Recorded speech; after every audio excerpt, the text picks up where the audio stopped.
미라네 씨, 오늘은 어디 가고 싶어요? 그 말, 결혼 40년 동안 단 한 번도 듣지 못했던 말이었습니다. 전 남편이 아닌 나이든 싱글들을 위한 여행버스에서 처음 만난 낯선 남자가 아침에 나에게 그렇게 물었습니다. 그날 아침, 저는 커피를 내리고 있었고 그는 제 부엌에서 소매를 걷고 달걀을 삶으며 미소 지었습니다. 마치 오래된 부부처럼 자연스럽게. 그 모습을 바라보며 문득 생각했죠. 행복이란 어쩌면 다시 시작할 용기에서 오는 것 아닐까. 38년간 이어온 결혼 생활을 끝냈을 때 사람들은 이해하지 못했습니다. 그 나이에 왜 이혼을 해요? 라는 말만 들렸죠. 하지만 누구도 저에게 이렇게 물어본 적은 없었습니다. 행복하세요? 혹시 당신도 혼자라고 느낀 적 있나요? 아무도 없는 집에서 조용히 아침을 맞으며 차가운 공기 속에 마음까지 얼어붙은 적은요? 그렇다면 이 이야기는 당신을 위한 이야기입니다. 다시 시작의 계기가 되었던 수원의 어느 가을날로 함께 돌아가 봐요. 그날 저는 제 이름 선옥 대신 미란이라는 이름을 택했습니다. 이 이야기가 마음에 닿았다면 좋아요나 구독을 눌러 함께 중년의 새로운 삶을 걸어가 보지 않으시겠어요? 제 이름은 한선옥, 올해 65살이고 수원의 작은 오피스텔에서 혼자 살고 있습니다. 결혼 생활은 무려 38년이나 됐지만 단 한 번도 제게 행복하냐고 물은 사람은 없었습니다. 남편은 항상 바빴고 저는 항상 조용했습니다. 어느 날 문득 그런 삶에서 벗어나기로 결심했어요. 이혼 서류에 서명할 때 눈물도 없었고 싸움도 없었습니다. 그저 긴 정적과 함께 끝난 삶 한 토막. 자식들도 제 결정을 이해하지 못했죠. 하지만 저는 처음으로 제 인생에서 나를 위해 살고 싶었습니다. 어떤 아침엔 눈을 떴는데 오늘이 무슨 요일인지도 기억나지 않았습니다. 밖은 몹시 추웠고 마음속은 그보다 더 허전했습니다. 이혼 후 저는 수원에 있는 오피스텔로 이사했습니다. 12층에 위치한 그 작은 집은 창밖으로 회색 고층 건물들만 보였습니다. 전부 똑같이 생긴 콘크리트 박스들 속에서 사람 사는 온기는 느껴지지 않았습니다. 낮에는 아무런 소리도 들리지 않았고 밤이면 창에 켜진 불빛들이 다른 삶의 흔적처럼 깜빡였습니다. 하지만 그중 어느 하나도 제 삶과는 관련이 없었습니다. 딸아이는 캐나다로 유학을 갔고 일주일에 한두 번 짧은 메시지를 보낼 뿐입니다. 아들 녀석은 결혼해서 인천에 살고 있는데 제가 이사한 뒤 한 번도 찾아온 적이 없습니다. 원망하지는 않습니다. 40년 가까이 엄마로 살아보니 잘 압니다. 자식에게 부모는 언젠가 예전 사람이 된다는 것을요. 점점 제가 제 삶 속에서 흐릿해지는 느낌이 들었습니다. 마치 색이 빠져버린 그림처럼요.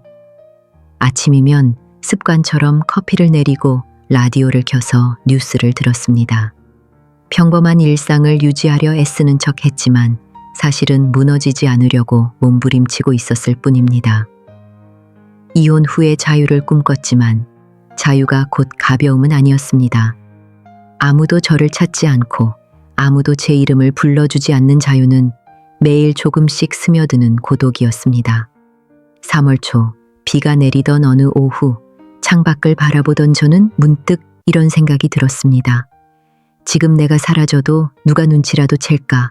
그 순간 저는 결심했습니다. 더 이상 그림자처럼 살 수는 없다고요. 누군가에게 보여지기 위해서가 아니라 나 스스로가 내 존재를 느끼기 위해서 무언가를 해야겠다고 다짐했습니다. 음악은 방을 채울 수 있지만 마음속 빈자리는 채울 수 없습니다. 저는 여전히 아침마다 커피를 내립니다. 뜨거운 물이 끓는 소리, 은은한 커피 향이 작은 방 안을 감싸지만 따뜻하기보다는 오히려 외로움을 더욱 선명하게 느끼게 합니다. 옛날에 즐겨 듣던 발라드를 틀면 아이들이 어릴 때 집안에 가득했던 소리들이 떠오릅니다. 그러나 지금 그 음악들은 더 이상 친구가 아니라 오히려 제 마음속 공허함을 비추는 거울이 되었습니다. 저는 더 이상 네 벽 안에만 머물 수 없어서 밖으로 나가기 시작했습니다. 매일 오후 광교 호수공원을 걷습니다. 예전에는 남편과 아이들과 함께 자주 오던 곳입니다. 공원은 여전히 그대로인데 저는 많이 변했습니다. 천천히 걷다 보면 연인들이 손을 잡고 지나가고 젊은 엄마들이 유모차를 밀고 가며 젊은이들은 웃음소리를 나누고 있습니다. 저는 그들 사이를 스치듯 지나갑니다. 누구도 저를 바라보지 않습니다. 마치 투명 인간처럼 그림자처럼 존재할 뿐입니다. 가끔은 생각합니다. 노년은 흰 머리카락에서 시작되는 것이 아니라 누구의 시선에서도 사라지는 그 순간부터 시작되는 건 아닐까요? 한 번은 호수 옆 벤치에 앉아 물결 위로 비친 제 그림자를 바라본 적이 있습니다. 그림자는 분명히 있었지만 세상 속에서는 보이지 않는 존재처럼 느껴졌습니다. 그 순간 쓸쓸하게 웃으며 깨달았습니다. 나는 혼자 있어서 외로운 게 아니라 누군가의 세계 속에 더 이상 존재하지 않기 때문에 외로운 것이다. 그럼에도 불구하고 저는 매일같이 공원을 걷습니다. 때로는 추운 날씨에도 가랑비가 내려도 저는 나섭니다. 젊은 사람들 사이를 걸으며 바쁘게 흘러가는 그들의 틈에서 제 모습을 조금이라도 다시 찾고 싶어서입니다. 그리고 어느 날 오후 뜻밖의 들려온 한마디 대화가 저를 멈춰 세웠습니다. 다음 이야기로 이어지는 연결 장면입니다. 잠깐 스쳐 지나가는 작은 광고가 인생의 전환점이 될 수도 있습니다. 그날 오후 저는 공원 근처의 작은 카페에 들렀습니다. 늘 그렇듯 따뜻한 아메리카노를 시키고 테이블 위에 놓인 지역 신문을 무심코 펼쳤습니다. 6면 하단 구석 아주 작은 광고 하나가 눈에 들어왔습니다. 대충 훑고 넘길 법한 위치였지만 이상하게도 그날은 그 문구가 눈에 박혔습니다. 묻지마 관광, 목적지 모르는 여행, 당신이 누구든 상관없습니다. 준비도 필요 없습니다. 출발지는 정해져 있고 나머지는 모두 놀라움입니다. 처음엔 웃으며 고개를 저었습니다. 요즘 같은 시대에 목적지도 모르는 여행이라니요. 주최도 코스도 아무것도 밝혀지지 않은 그런 여행에 누가 참여할까 싶었습니다. 저처럼 60대 중반의 여자에게는 더더욱 어울리지 않아 보였습니다. 신문을 접고 괜한 생각하지 말자고 다짐했습니다. 하지만 그날 밤 저는 좀처럼 잠들 수 없었습니다. 천장을 바라보며 뒤척이고 또 뒤척였습니다. 마지막으로 무언가에 이렇게 마음이 흔들렸던 게 언제였을까요? 목적지도 일정도 알 수 없는 여행. 말도 안 되지만 왠지 끌렸습니다. 정해진 틀도 없고 누군가에게 설명할 이유도 필요 없는 자유. 아무도 나에게 묻지 않고 나도 아무에게도 말하지 않아도 되는 시간. 두려움과 설렘이 묘하게 뒤섞여 가슴 한구석에서 꿈틀거렸습니다. 혹시 이것이 수십 년을 남을 위해 살아온 제가 처음으로 나를 위한 선택을 할 기회일지도 모르겠다는 생각이 들었습니다. 다음 날 아침 커피를 내리면서 제 손이 조금씩 떨렸습니다. 창밖으로 보이는 고층 빌딩들은 여전히 차갑고 무표정했습니다. 저는 스스로에게 묻고 있었습니다. 내가 이 여행을 가지 않는다면 내일은 오늘과 무엇이 다를까? 다음 주는, 다음 달은. 결국 저는 어제의 신문을 다시 꺼내 그 조그마한 광고를 잘라 지갑 안에 넣었습니다. 당장 갈지 말지는 모르겠지만 오랜만에 마음속에서 뭔가가 기다리고 있는 것 같은 느낌이 들었습니다. 무심코 건 전화 한 통이 인생의 새로운 문을 열었습니다. 그 작은 광고 조각을 지갑에 넣고 저는 사흘 동안 수없이 꺼냈다 넣었다를 반복했습니다. 어떤 날은 찢어버릴까 하다가도 또 어떤 날은 조용히 바라보다 다시 접어 넣었습니다. 아침마다 오늘은 전화해볼까 생각했지만 오후가 되면 또 포기하고 말았습니다. 그런데 셋째 날 아침 햇살이 커튼 사이로 스며들던 그 순간 더 이상 고요함을 견딜 수 없던 저는 결국 전화를 걸었습니다. 자동응답기일 줄 알았던 전화기 너머에서 들려온 것은 놀랍게도 따뜻한 여성의 목소리였습니다. 마치 제 전화를 기다리고 있었던 것처럼 부드럽고 포근한 음성이었습니다. 한선옥님 맞으시죠? 잘 찾아오셨어요. 저희는 과거를 묻지 않습니다. 그저 선생님께 슬프지 않은 하루를 드리고 싶을 뿐입니다. 그 한마디에 마음이 녹아내렸습니다. 저는 왜 그 말에 눈물이 났는지 몰랐습니다. 아마도 그동안 너무 오랜 시간 누구에게도 그렇게 다정하게 말을 들어본 적이 없어서였을 겁니다. 저를 어떤 사람인지 묻지도 않고 어떤 삶을 살아왔는지 설명하라고도 하지 않고 그저 제 마음만 바라봐주는 말. 우리는 약 10분간 통화를 했습니다. 그녀는 제게 당장 결정하라고 하지 않았습니다. 단지 이렇게 말했을 뿐입니다. 참여하고 싶으시면 토요일 오전 8시 광교 터미널로 오세요. 오지 않으셔도 괜찮습니다. 저희는 이해합니다. 그 말 한마디에 저는 오랜만에 존중받는 기분이 들었습니다. 아주 사소한 것이지만 어느새 제게서 사라졌던 감정이었습니다. 전화를 끊고 저는 조용히 앉아 있었습니다. 오피스텔의 작고 조용한 공간이 낯설게 느껴졌습니다. 의자도 책상도 커피잔도 익숙한 물건들이었지만 더 이상 제 마음을 붙잡지 못했습니다. 그날 밤 저는 오랜만에 뒤척이지 않았습니다.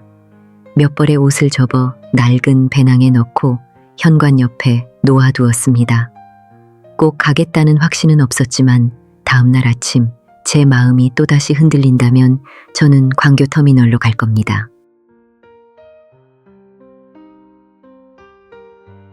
한 번도 입지 않았던 크림색 코트 한 벌이 인생의 새 출발이 되었습니다. 그날 아침 저는 평소보다 일찍 눈을 떴습니다. 공기는 아직 차가웠고 방 안엔 고요함이 맴돌았습니다.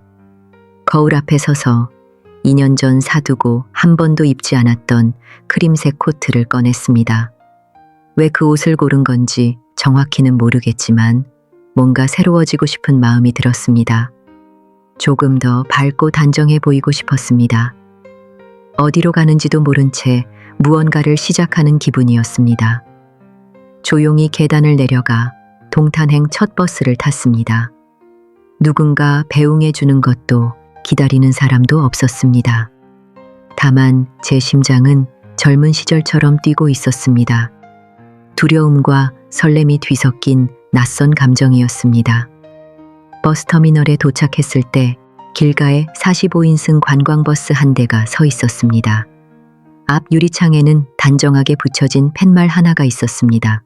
묻지마 관광. 아주 단순한 문장이었지만 제게는 운명처럼 느껴졌습니다. 버스에 올라탔습니다. 안에는 이미 20명 정도가 앉아 있었습니다. 중년층도 몇 명 있었지만 대부분은 대학생처럼 보이거나 사회초년생 같아 보였습니다. 그들은 웃고 떠들며 밝은 분위기를 만들고 있었습니다. 그 중에서 저는 버스 뒷자리에서 세 번째 줄에 조용히 앉아있는 65세 여성, 아무 말 없이 창밖만 바라보았습니다. 누구에게 말을 걸어야 할지도 몰랐고 솔직히 이야기하고 싶은 마음도 없었습니다.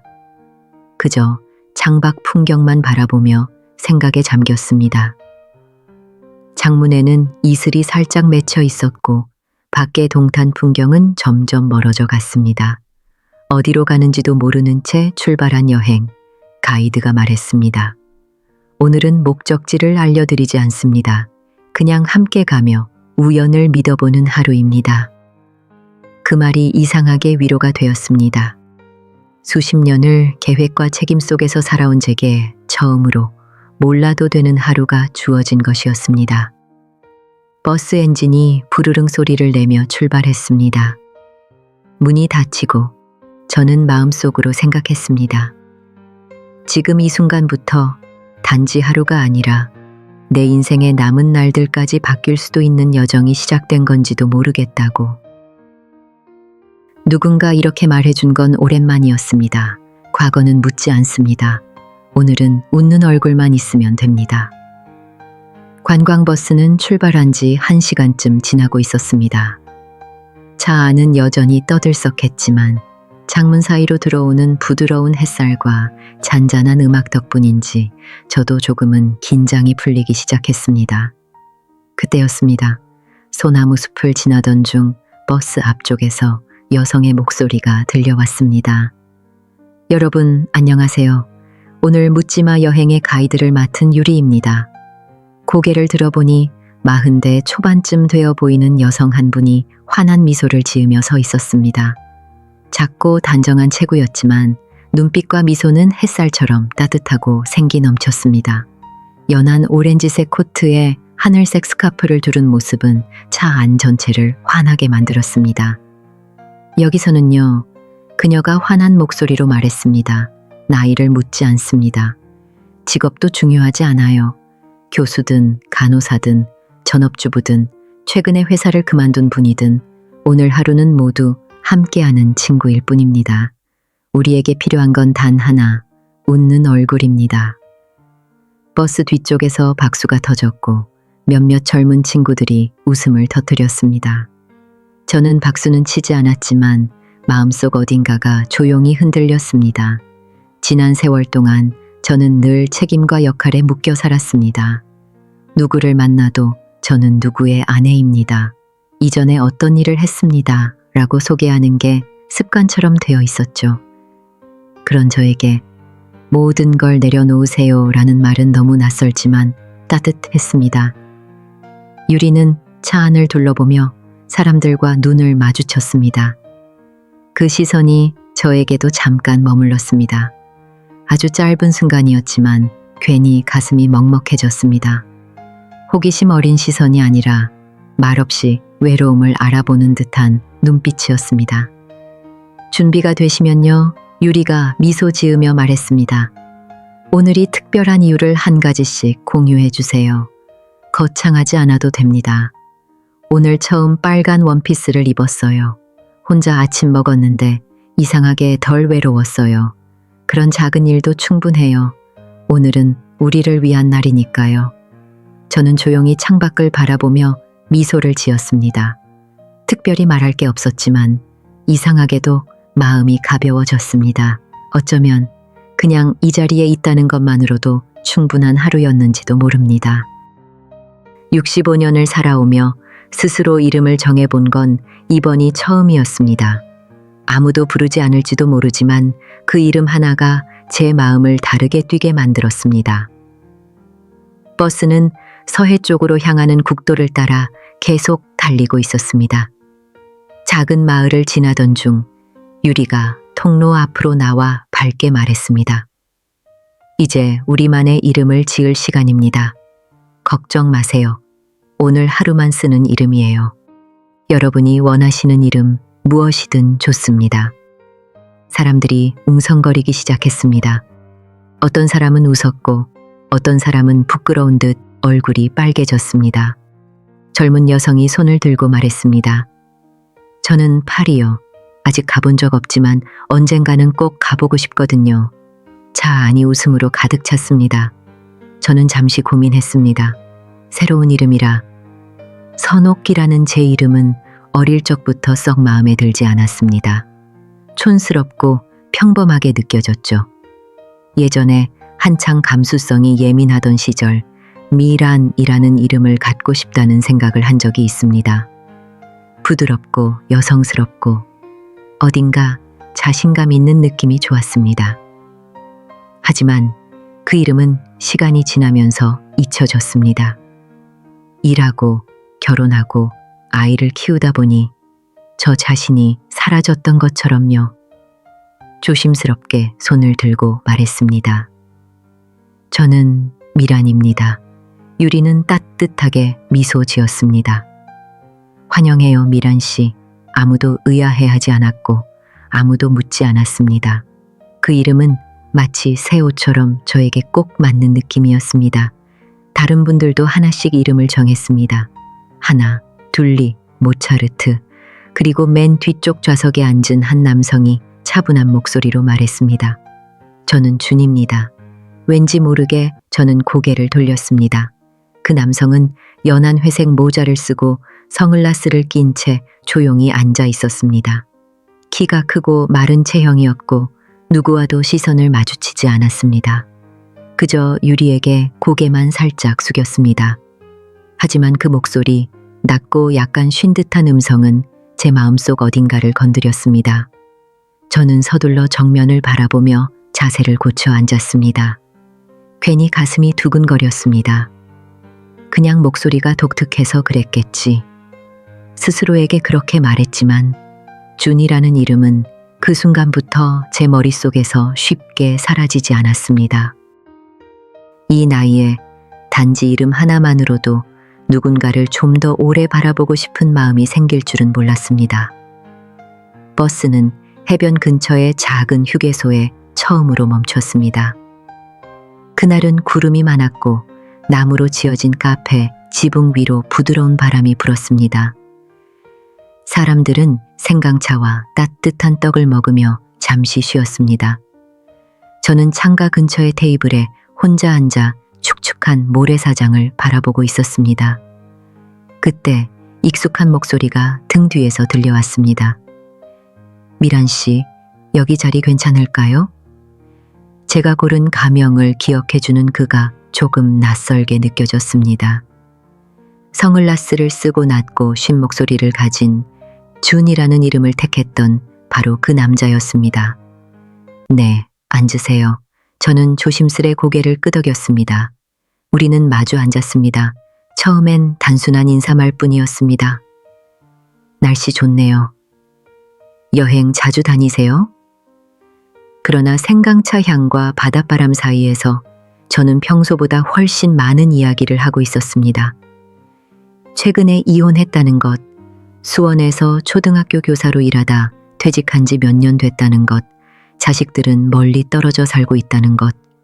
왜 낯선 사람에게 이런 말을 하고 있는지 모르겠지만 그는 아무것도 묻지 않고 조용히 고개를 끄덕이며 들어주었습니다.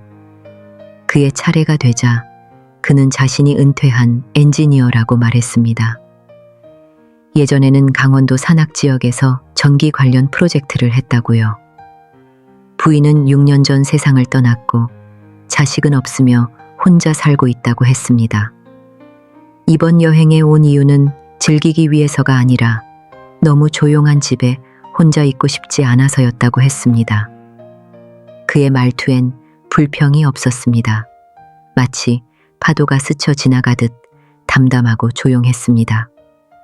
우리는 한동안 말을 멈추고 창밖을 바라봤습니다. 더 이상 어떤 말도 하지 않았지만 제 마음속 어딘가에서 잔잔한 공감이 피어올랐습니다.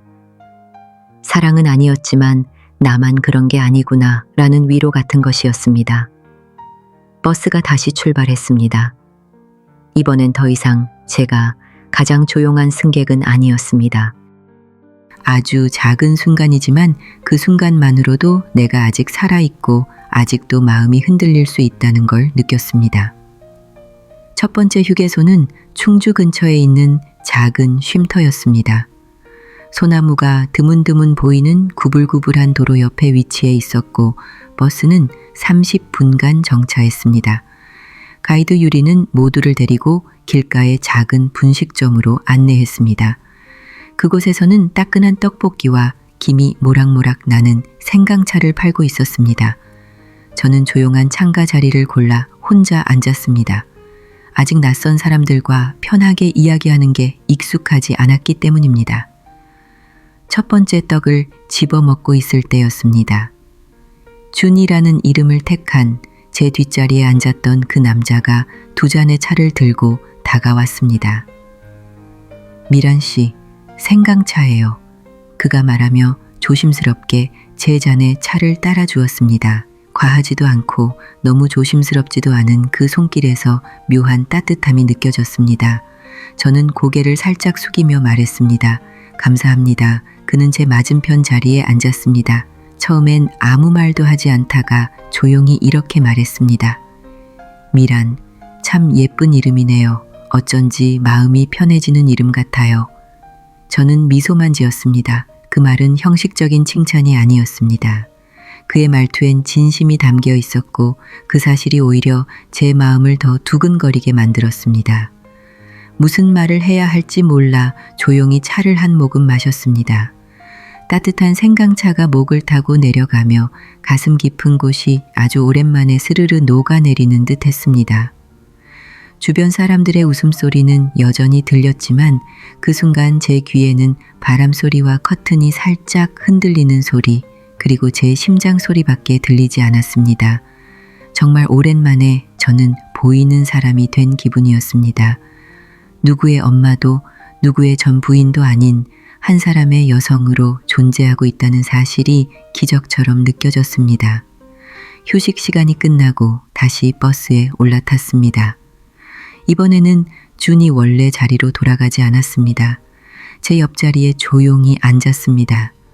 저는 아무 말도 하지 않았습니다. 그런데도 이상하게 불편하지 않았습니다.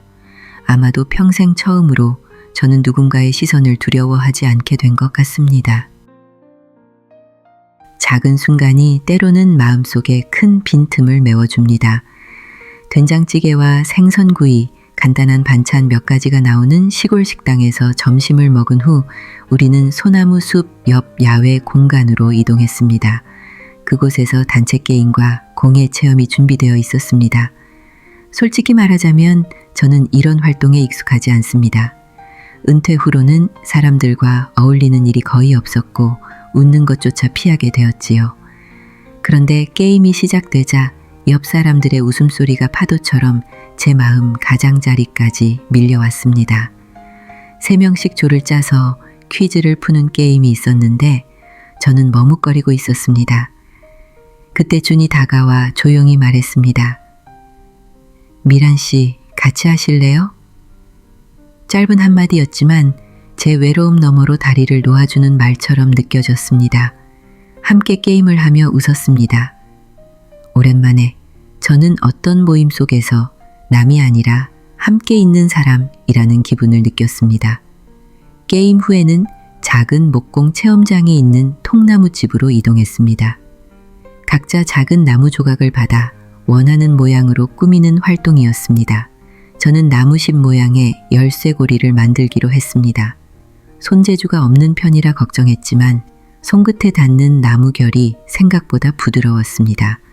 옆에 앉은 준은 제가 칼을 들고 떨 때 살짝 도와주었습니다. 그 손길은 조심스러웠고 부담스럽지 않았습니다. 오히려 마음이 놓였습니다. 색칠을 마친 나무십 조각들을 베란다에 놓고 바람에 말리는 동안 작은 나무 열쇠고리가 왠지 특별하게 느껴졌습니다.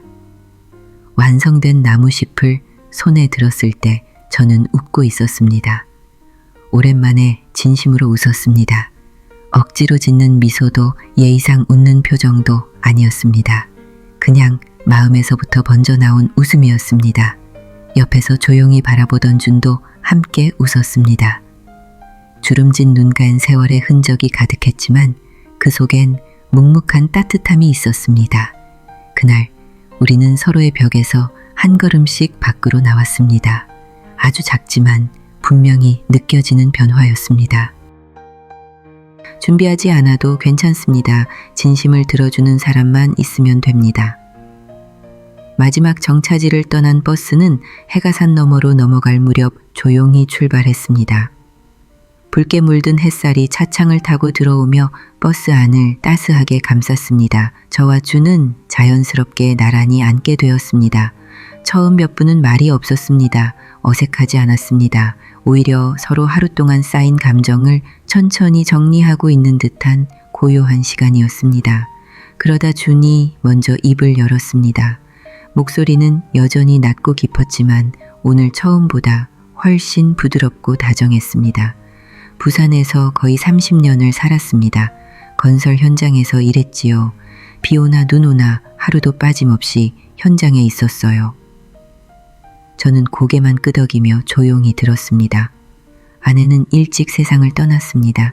그땐 아들이 중학생이었는데 제대로 키웠는지도 모르겠어요. 그저 일하고 집에 가면 기운도 없고 말수도 줄었죠. 아들은 결국 캐나다로 유학 갔다가 정착했습니다. 명절에도 전화 한 통, 사진 한 장으로 끝나요. 그는 아주 작게 웃었습니다. 오래된 아픔을 건드리지 않으려는 듯한 조심스러운 미소였습니다. 5년 만에 이렇게 오래 누군가와 이야기해 본 건 처음입니다. 진짜 오랜만이에요. 그의 말에 저는 잠시 말문이 막혔습니다. 손을 무릎 위에 살짝 모아쥐며 마음속 흔들림을 다잡으려 했습니다. 그 후에도 우리는 천천히 대화를 이어갔습니다. 저는 수원에 사는 이야기, 광교 호수를 따라 아침마다 산책하는 이야기를 했고 그는 거기에 한번 가본 적이 있다고 했습니다. 혼자 가니까 그렇게 예쁘게 보이지 않더라고요. 그 말에 저도 모르게 웃음이 났습니다. 정말 그럴지도 모릅니다. 아무리 아름다운 곳이라도 함께 나눌 사람이 없다면 그저 조용한 정류장일 뿐일 겁니다. 버스는 계속 달렸고 천천히 이어지는 이야기들 사이로 저는 문득 깨달았습니다. 사람에게 꼭 필요한 건 거창한 위로나 선물이 아니라 그저 옆에 앉아주는 사람, 조용히 들어주는 사람, 말 없이도 함께 있어줄 누군가라는 사실을 말입니다. 삶의 작은 빛이 스며들면 그 빛 하나만으로도 온 세상이 달라집니다. 그날 여행 이후 저는 더 이상 조용히 오피스텔에 틀어박혀 사는 여자가 아니었습니다. 누가 바꾸라고 한 것도 아니고 억지로 마음을 고친 것도 아닙니다. 그저 제 안에서 무언가가 아주 작고 조용하게 움직이기 시작했습니다. 마치 추운 땅 속에서 막 고개를 내민 씨앗처럼요. 며칠이 지나자 저는 어느새 무언가를 기다리고 있었습니다. 캐나다에 있는 아들의 전화도 유학 중인 딸의 메시지도 아닌 묻지마 관광의 다음 여행 공지를요. 심지어 책상 달력에 월요일 오전 9시 문자 확인이라고 적어두기까지 했습니다. 첫사랑의 편지를 기다리는 소녀처럼 마음이 두근거렸습니다. 아무에게도 말은 안 했지만요. 그리고 저는 제가 상상하지 못했던 일을 하나씩 시작하게 되었습니다. 먼저 복숭아빛 립스틱을 샀습니다. 너무 튈까봐 늘 피했던 색이었죠. 화장품 가게 직원이 제 얼굴을 보며 말했습니다. 이 색 바르면 얼굴이 확 살아나실 거예요. 거울 속에 저를 한참 바라봤습니다. 낯설었지만 두렵지는 않았습니다. 그저 예전과는 조금 다른 제 모습이었을 뿐입니다. 그 다음으로 집 근처 문화센터에서 시니어 댄스 수업을 신청했습니다. 첫날 강의실 앞에 서서 한참을 망설였습니다. 이 나이에 시작해도 괜찮을까, 사람들이 웃지는 않을까 라는 생각이 머리를 맴돌았습니다. 하지만 그때 유리 가이드가 했던 말이 떠올랐습니다. 여기선 아무도 과거를 묻지 않아요. 그 말을 떠올리며 조심스럽게 문을 열었습니다. 부드러운 밑창의 신발이 나무 바닥을 밟는 소리가 조용히 울려 퍼졌습니다. 그 순간 저는 정말 무언가 새로운 것에 발을 디딘 느낌이 들었습니다. 첫 수업에선 앞 사람의 동작을 따라 하는 것조차 서툴렀지만 저는 웃고 있었습니다. 억지 웃음이 아니라 정말 마음 깊은 곳에서 나오는 웃음이었습니다. 어색하면서도 솔직한 미소였지요. 이 변화들이 영원하리라 장담할 수는 없습니다. 하지만 뭔가를 기대하게 된 제 자신이 몇 년 만에 처음으로 살아있다는 것을 느끼게 했습니다. 어떤 손길은 사랑의 시작이 아니라 이 삶 속에서 여전히 누군가에게 보이고 있다는 것을 알려주는 것입니다. 세 번째 여행에 참여한 날, 저는 더 이상 어색하거나 불편하지 않았습니다. 버스터미널 주소를 검색하지도 않았고 거울 앞에서 망설이지도 않았습니다. 평소보다 일찍 일어나 가볍게 파운데이션을 바르고 마스카라를 칠하고 복숭아빛 립스틱을 다시 꺼내 발랐습니다. 그리고 작년에 사놓고 한 번도 입지 못한 올리브색 원피스를 골랐습니다. 누구에게 보이려고 그런 건 아니었습니다. 단지 오늘의 저 자신을 좀 더 다르게 보고 싶었습니다. 조금은 부드럽고 조금은 기대하고 아주 조금은 용기 있는 모습으로요. 도착하니 준이 이미 와 있었습니다. 버스 옆에 기대어 따뜻한 커피를 들고 있었고 말은 하지 않았지만 눈웃음이 반갑게 인사해 주었습니다. 누가 먼저 인사했는지는 기억나지 않지만 우리 사이의 침묵은 더 이상 어색하지 않았습니다. 오래된 음악 속의 쉼표처럼 편안하고 익숙했습니다. 이번 여행지는 강원도 산속이었습니다. 가이드가 노래방을 권하자 저는 조금 망설였습니다. 그때 준이 조용히 물었습니다. 그대 내게 다시 아세요? 저는 미소를 지으며 고개를 끄덕였습니다. 그 노래는 제가 젊은 시절 내내 듣던 곡이었습니다.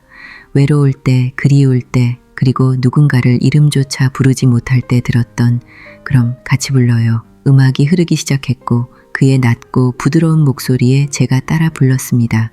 사람들은 조용히 들어주었습니다. 한가운데 자리한 2명의 중년 남녀가 오래된 사랑 노래를 조용히 부르는 장면은 왠지 모르게 아름다웠습니다. 버스가 휴게소에 멈췄고 저는 천천히 내렸습니다. 새벽이 남은 땅은 약간 젖어 있었고 미끄러질 뻔했습니다. 준이 재빨리 제 손을 잡았습니다. 망설임도 어색함도 없이 단단하게. 그리고 저는 손을 빼지 않았습니다. 고개를 숙이고 살짝 웃으며 제 손을 그의 손에 그대로 두었습니다. 거의 40년 만에 누군가에게 손을 잡히고 그것이 전혀 불편하지 않았던 순간이었습니다. 내일이 다시 조용한 일상으로 돌아갈지 몰라도 그 순간만큼은 분명했습니다. 누군가가 나를 바라보고 들어주고 다시 한번 다가와 주었다는 것, 그 사실이 따뜻했습니다. 사랑이라는 이름이 없어도 괜찮습니다. 그저 더 이상 혼자 걷지 않아도 된다는 사실만으로 충분합니다. 몇 번의 여행을 함께 한 후 저와 준은 더 이상 투어를 기다리지 않았습니다. 우리는 여행 외에도 연락을 주고받기 시작했습니다. 짧은 문자, 한가한 오후에 걸려오는 전화 한 통. 과거도 미래도 묻지 않았지만 그 짧은 대화들만으로도 하루가 더 이상 고요하지 않았습니다. 어느 초봄 오후 그가 전화를 걸어왔습니다. 미란 씨, 오늘 하늘이 참 맑네요. 김치찌개 끓였는데 저녁 같이 하실래요? 저는 웃으며 잠시 망설인 뒤 고개를 끄덕였습니다. 준의 아파트는 한강 근처에 있었습니다. 넓진 않았지만 정돈되어 있고 아늑했습니다. 방 한쪽 구석엔 오래된 카세트 플레이어가 놓여 있었고 그는 앞치마를 두르고 식탁을 준비하고 있었습니다. 김치찌개 냄새가 진하게 퍼졌습니다. 매콤하고 새콤한 맛, 그리고 무에서 나오는 은은한 단맛이 함께 있었습니다. 식탁엔 하얀 사기 그릇 2개, 수저 2벌. 화려하진 않았지만 정갈하고 따뜻했습니다. 그가 카세트를 틀었습니다. 오래된 한국 발라드가 흘러나왔습니다. 거친 여성 보컬의 목소리, 제가 30 즈음이던 시절 밤늦게 남편을 기다리며 듣던 바로 그 노래였습니다. 마음이 허할 때마다 이 테이프를 틀어요. 그가 말하며 국을 덜었습니다. 오늘은 혼자 듣지 않아도 되네요. 저는 말없이 고개를 끄덕이고 자리에 앉아 부드럽게 익은 물을 한 조각 집어들었습니다. 작고 조용한 방에서 시간은 천천히 흘렀고 바깥의 소음은 들리지 않았습니다. 뜨거운 국물 냄새와 오래된 음악 소리만이 공간을 채웠습니다. 이 관계를 뭐라고 정의해야 할지는 저도 잘 모르겠습니다. 영화처럼 로맨틱한 사랑은 아니고 미래를 약속하지도 않습니다. 하지만 그날 이후 저는 더 이상 하루하루를 혼자서 세지 않아도 되었습니다. 커피도 혼자 내리지 않고 창밖을 바라보며 한숨 쉬지도 않았습니다. 준은 말수가 적고 조용히 웃는 사람이었습니다. 그가 제게 다가온 것은 그저 손을 잡아준 순간과 따뜻한 김치찌개 한 그릇이었습니다. 그 정도면 충분했습니다. 얼어있던 제 마음이 다시 믿고 다시 따뜻해지는 데에는 말이지요. 황혼의 행복은 처음부터 다시 시작하는 것이 아니라 나 자신으로 편안히 있을 수 있는 사람을 만나는 것입니다. 지금 저는 매일 아침 더 이상 침묵 속에서 눈을 뜨지 않습니다. 부엌에서 은은히 퍼지는 커피향, 오래된 카세트에서 흐르는 옛 노래, 그리고 익숙한 목소리가 귀에 들려옵니다. 미란아, 오늘은 어디 가고 싶어?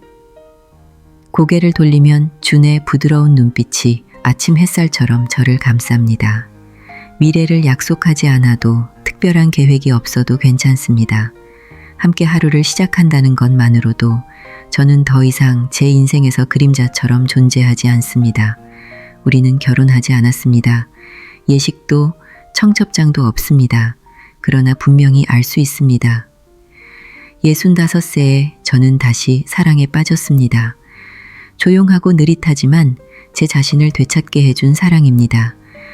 더 이상 거울을 피하지 않고 남은 인생이라 부르던 시간을 즐기고 싶은 시간이라 부르게 되었습니다. 가끔 우리는 버스를 타고 계획에 없는 곳으로 향합니다.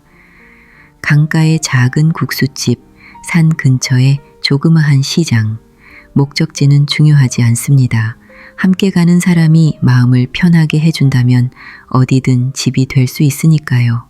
누군가 저에게 다시 태어난다는 건 무엇인가요? 라고 묻는다면 저는 이렇게 말할 것입니다. 단 한 번이라도 마음의 문을 다시 열어보는 순간입니다. 그리고 그 마음이 누군가와 연결될 때 우리는 그저 존재하는 것이 아니라 진짜로 살아가게 됩니다. 제 이야기를 끝까지 들어주셔서 진심으로 감사합니다. 한때 모든 것을 잃었다고 생각했지만 결국은 낯선 여행길에서 다시 저 자신을 찾은 한 여인의 이야기였습니다. 이 이야기가 여러분의 마음에 작은 울림이 되었다면 좋아요, 하트를 눌러주시고 채널을 구독해주세요. 다음 이야기에서 또 뵙겠습니다. 감사합니다.